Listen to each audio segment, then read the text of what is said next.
ప్రముఖ ఎఫ్ఎంసీజీ దిగ్గజం ఇంకా హిందుస్థాన్ యూనిలివర్ తన యొక్క వినియోగదారులపైన ధరల భారాన్ని మోపేందుకైతే సిద్ధమైంది.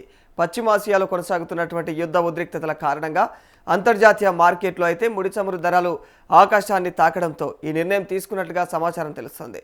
మరి ముడి చమురు ధరలు పెరగడం వల్ల అయితే రవాణా ఖర్చులతో పాటు ప్లాస్టిక్ ప్యాకేజింగ్ ఇక సబ్బుల తయారీలో వాడేటువంటి ముడి సరుకుల వ్యయం దాదాపుగా అయితే 8 నుంచి 10% వరకు కూడా పెరిగింది.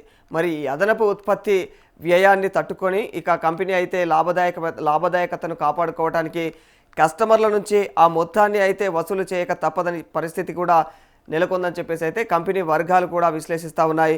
ఇప్పటికే కొన్ని కీలక ఉత్పత్తుల పైన అయితే 2 నుంచి 5% వరకు అయితే ధరలను పెంచినటువంటి యాజమాన్యం మరి రాబోయే రోజుల్లో మరిన్ని విడతలుగా అయితే ధరలను పెంచేందుకు ప్రణాళికలు సిద్ధం చేసింది.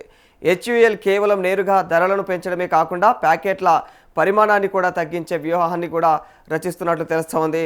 మరి మనం నిత్యం వాడేటువంటి డవ్ ఇక పియర్స్ ఇక లీరిల్ వంటి ప్రీమియం సబ్బులతో పాటుగా కూడా ఇక సర్ఫ్ ఎక్సెల్ ఇక రిన్ వంటి డిటర్జెంట్లు లోషన్లు ఇక డిష్ వాషింగ్ లిక్విడ్ల ధరలు కూడా ఈ జాబితాలో ఉన్నట్లుగా తెలుస్తూ ఉంది.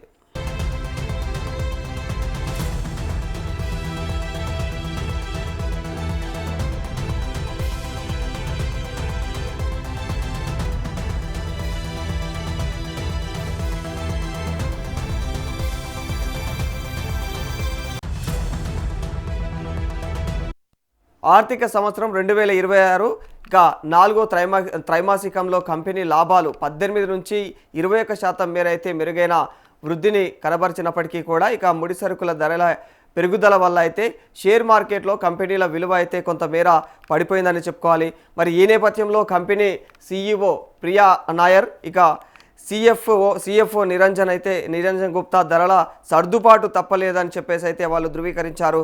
మరి ఈ పరిణామం మధ్యతరగతి ఇక సామాన్య కుటుంబాల నెలవారీ బడ్జెట్ పైన అయితే తీవ్ర ప్రభావం చూపనుంది. మరి నిత్యావసర వస్తువుల యొక్క ధరలు పెరగడం వల్ల అయితే ద్రవ్యోల్బణం మరింత పెరిగే అవకాశం కూడా ఉంది.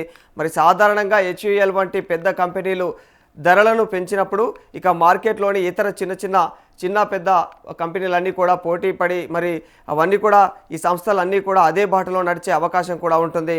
దీనివల్ల మొత్తం కూడా FMCG రంగంలోనే ధరల పెరుగుదల అనేది కనిపిస్తుంది. మరి ఇది అంతిమంగా అయితే వినియోగదారుడి యొక్క జేబుకు చిల్లు పెడుతుందని చెప్పుకోవాలి.